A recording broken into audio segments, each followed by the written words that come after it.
আল্লাহ আখিরাত বরবাদ হয়ে যায় এমন কথা বলার থেকে, এমন কাজ করার থেকে আল্লাহ আপনি সবাইকে প্রস্তুত করেন দোনো জাহানে কামিয়া আমাদের মুখ দিয়ে এমন কথা বাইর করায়েন না। আল্লাহ আমাদের এমন হরকত আমাদেরকে দিয়ে করায়েন না যে হরকতের কারণে দিনের নোকসান হয়ে যায়।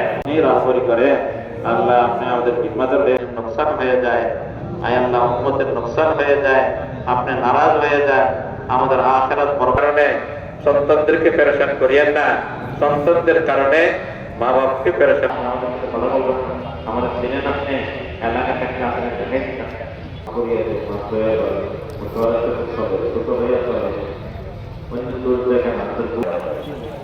এটা হলো আমাদের কথা। আমি এই মসজিদে তালিম শুরু করে দিয়ে আসবো, তালিম আছে, মশওয়ারা আছে, আমি কাজটা শুরু করাই দিই। মানে প্রত্যেক জমাতেই যখন যে আপনাদের থেকে দুষ্ট চাই, এই দুষ্টের দ্বারা এই দুনিয়াতে যেতে হয়েছে, খানা খাওয়াইতে হবে, থাকার জায়গায়